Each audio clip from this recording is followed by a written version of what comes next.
नमस्ते दोस्तों, स्वागत है आपका और एक नए वीडियो में और एक नए टॉपिक के साथ। साजिया इमाई बीजेपी वर्सेस रागिनी नायक लेटेस्ट डिबेट थग लाइव वीडियो। तो चलिए दोस्तों, डिबेट का वीडियो है, स्टार्ट करते हैं। आशा करेंगे पसंद आएगा और पसंद आए तो लाइक और शेयर जरूर से कर दीजिएगा। और चैनल पर पहली बार है, सब्सक्राइब नहीं किया तो साथ में सब्सक्राइब भी कर दीजिएगा। चलिए स्टार्ट करते हैं। कि जैसे जैसे चुनाव का चरण आगे बढ़ रहा है, नरेंद्र मोदी जी का दिमाग सुन्न हो रहा है, जबान लड़खड़ा रही है और टांगे कांप रही। और आज नामांकन के दिन ही वो सहानुभूति बटोरने के लिए घड़ियाली आंसू निकल आए। तभी होता तो इंसान ही है ना। भावुक हो गया तो आप कह रहे हैं बताइए घड़ियाली आंसू हो गए। अरे भैया सुनिए, कोई भी भावुक हो सकता है, ऐसे तो आपके भी नेता भावुक होते हैं, आप भी होते होंगे। अच्छा लगता है जब रागिनी जी अपना राग लाती हैं और धुन में आ जाती हैं, क्योंकि इस लय में फायदा सिर्फ और सिर्फ मोदी जी का होता है, भाजपा का होता है और एक आम भारतीय का होता है। उगल रही है ना, आपकी तबीयत खराब है, एंटीबायोटिक की जरूरत है, उगल रही है आप लगातार, तो आपको पर्सनल क्या, उन्होंने मोदी जी के बारे में पर्सनल बात नहीं कही। और आपको लगता है जिस तरह की पर्सनल बातें लगातार ही कहती हैं, उनके घर के बारे में, उनकी मां का जिक्र किया, आपको लगता है कि लोग बर्दाश्त करेंगे? मौत का सौदागर क्या कहा था सोनिया गांधी ने? इस तरह की बातें जो जलील करने वाली होती हैं, आपको लगता है लोग सुनेंगे? मैं जानना चाहती हूँ शाजिया जी से, 8 गाँव गोद लिए थे मोदी जी ने बनारस में, फैक्ट चेक कर रही थी ना, उनमें से 4 गाँव का नाम बता दीजिए। मोदी जी की बात कर रही है तो मैं राहुल गांधी जी के लिए कह रहा हूँ, राहुल गांधी जी को चैलेंज है, वो एक भी गांव का नाम बता दें, वो वहां पे जब जरूरत पड़ेगी तो गांव का नाम भी कुछ का कुछ बोल देंगे। जय श्री राम भाइयों, तो स्वागत है आपके अपने चैनल सलीम दुनिया में। तो आज की एक और डिबेट देखने वाला है, बहुत ही शानदार, क्योंकि आज की डिबेट में साजिया इल्मी जो बीजेपी की प्रवक्ता है, उसने आज कांग्रेस की प्रवक्ता को आज डिबेट में अच्छी तरीके से लपेटा है। क्योंकि अब चौथे चरण के चुनाव के बाद में अब कांग्रेस की प्रवक्ता धीरे धीरे डिबेटों में बौखला उठ रही है और वो मोदी जी पर निजी टिप्पणी कर रही है। इसी पर साजिया इल्मी ने उनको आज बड़ी अच्छी तरीके से लपेटा है। वीडियो बड़ी मजेदार एंड फनी होने वाली है, तो आप ये प्लीज वीडियो को अंत तक जरूर देखिए। और अगर आप हमारे चैनल पे पहली बार आए तो हमें एक लाइक, सब्सक्राइब, कमेंट जरूर कीजिए। चलिए शुरू करते हैं। देखिए, मोदी जी के पैरों के नीचे सियासी जमीन नहीं। कमाल है, इन सारे भाजपाइयों को अभी तक यकीन नहीं। तो अंधभक्त गांधारी बनकर आंखों पर पट्टी बांधकर घूम रहे हैं, घूमते रहने दीजिए। अभी हमारे सपा के भाई जो बैठे हैं वही बताएंगे कि किस तरह से केवल उत्तर प्रदेश में ही इंडिया गठबंधन की 50 से ज्यादा सीटें आ रही हैं, बाकी प्रदेशों की बात बाद में करें।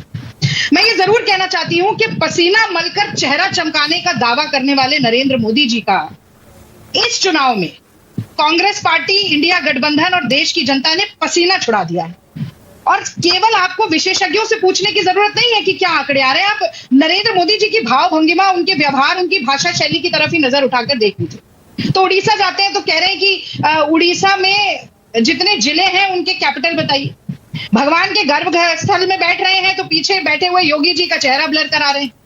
यही नहीं, जो अपने परम मित्र, जिन्हें वो हर भाषण में मित्रों मित्रों कहकर बुला रहे हैं, अडानी अंबानी, उनके ऊपर तक गंभीर आरोप उन्होंने लगा दिए और कहा कि वो काले धन का टेम्पो लेकर चलते हैं। और जब विपक्ष ने कहा कि अपनी कठपुतली ईडी, सीबीआई, इनकम टैक्स को क्यों नहीं भेजते, तो अपने ही ट्रैप में खुद फंस गए।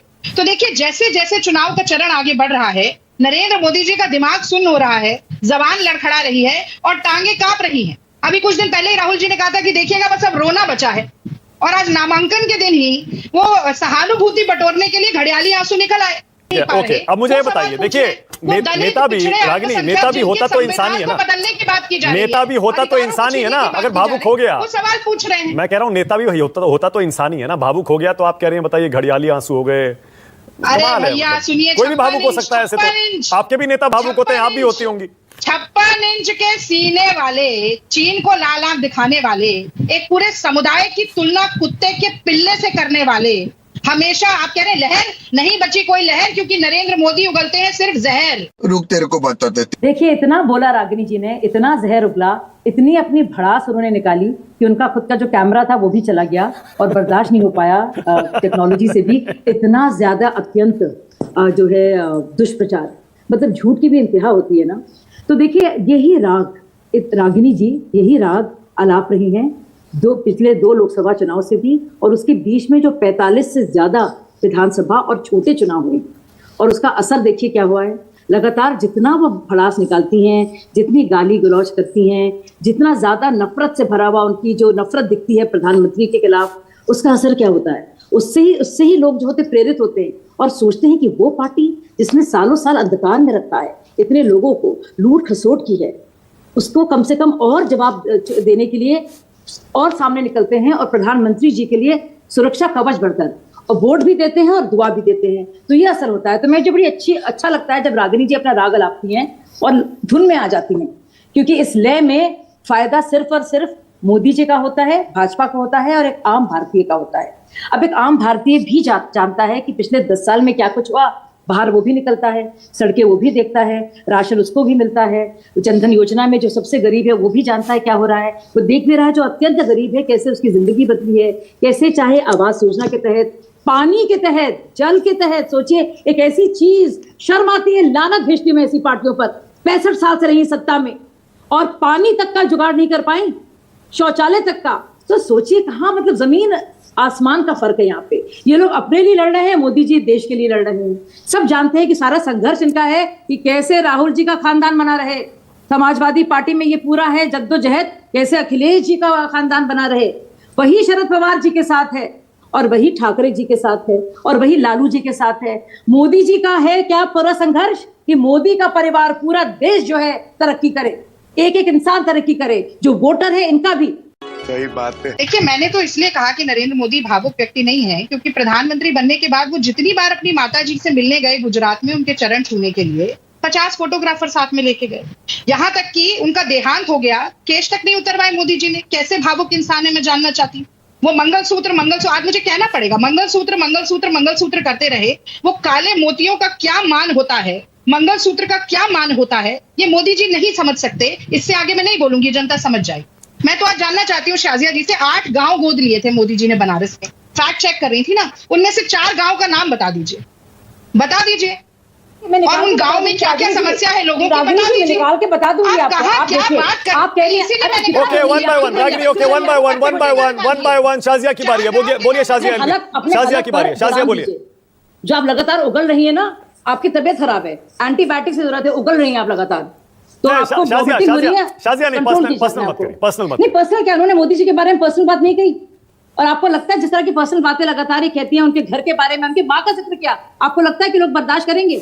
आपको लगता है यही बातें हैं? मणिशंकर ने क्या कहा था? चाय वाला बन सकता है, नीच जाति का है। क्या कहा था? मौत का सौदागर। क्या कहा था सोनिया गांधी ने? इस तरह की बातें जो जलील करने वाली होती हैं, आपको लगता है लोग सुनेंगे? ये बहुत सीरियस बात है। क्या उन्होंने अभी कहा उनकी माँ के बारे में, उनके शोक के बारे में? क्या कहना चाह रही थी वो? ये सही नहीं है। आप देखिए, इसमें कुछ बहुत प्रॉब्लम है कि आप जज कर रहे हैं कि मोदी जी का उनकी माँ के साथ रिश्ता क्या था। फिर हम समझ सकते हैं राजनीतिक तौर पर आप कुछ कर नहीं पा रहे हैं। राहुल गांधी जी अपना मजाक उड़ाए जा रहे हैं, नैया डुबो रहे हैं अपनी पार्टी की और खुद की। चलिए कोई बात नहीं, वो उनकी पर्सनल चॉइस है कि वो अपनी कांग्रेस पार्टी को खत्म करना चाह रहे हैं, जैसा कि महात्मा गांधी चाहते थे। यही नहीं, अभी और सुनिए। तक रागिनी नायक जी ने कहा कि मोदी जी 5 गांवों के नाम बता दें क्योंकि मैं एमपी हूं। मैं कहता हूं राहुल गांधी जी जहां से रहे एमपी, वो जो उन्होंने गोद लिए 8, उनमें से वो एक गांव का भी नाम बता दें और उस गांव में क्या क्या काम हुआ है वो बता दें, तो मैं मान जाऊंगा। आपके टेलीविजन पे चैलेंज कर रहा हूं, ये सीधी बात। चैलेंज आप रागिनी को कर रहे हैं, राहुल गांधी को कर रहे हैं? रागिनी नायक, राहुल गांधी के लिए चैलेंज था या रागिनी के लिए चैलेंज था? मैं नाम कह रहा हूं नहीं, ये अगर ये मोदी जी की बात कर रही है तो मैं राहुल गांधी जी के लिए कह रहा हूं। राहुल गांधी जी को चैलेंज है, वो एक भी गांव का नाम बता दें। वो वहां पे जब जरूरत पड़ेगी तो गांव का नाम भी कुछ का कुछ बोल देंगे।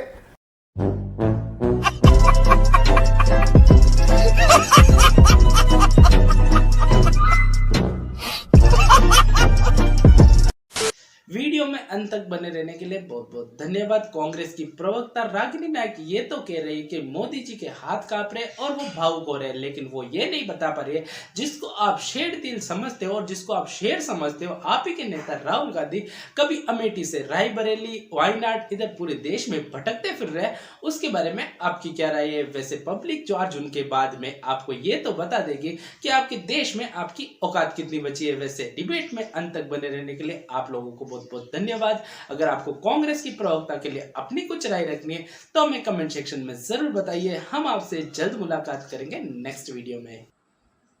थैंक यू दोस्तों, वीडियो को यहाँ तक देखने के लिए। वह नामांकन करने गए थे, उस समय मोदी साहब भावुक हुए थे, इसमें कोई दो राय नहीं है। लेकिन भावुक होने का रीज़न जो है उसके पीछे कुछ और था। यहाँ पे प्रवक्ता साहिबा जो बता रही थी, देखो विरोध लोग करते हैं ना, अच्छी बात है, आप विरोध पक्ष में है, करना चाहिए, लेकिन किसी की भावना को साथ खिलवाड़ करना, यही आपको 7 जून के दिन पता चल जाएगा। 7 जून आई थिंक रिजल्ट उसी दिन है। उस दिन सबको पता चल जाएगा मोदी साहब क्यों भावुक हुए, मोदी साहब के पैर क्यों कांप रहे थे, उसी दिन पता चलेगा। और हम भी उसी दिन ही बोलेंगे। रुको जरा, सब्र करो। हाँ, सब्र का फल मीठा होता है, ऐसे हमारे महान संतों ने भी कहा है। तो ये सब्र का फल अब ज्यादा टाइम नहीं, 15-20 दिन है, वेट कर लो, मिल जाएगा सबको। बाकी दोस्तों वीडियो कैसी लगी आपको कमेंट में लिखकर जरूर बता दीजिए। फिलहाल दोस्तों आपसे विदाई ले रहे हैं, मिलेंगे और एक नए वीडियो में आपके साथ। टिल देन, जय हिंद, जय भारत।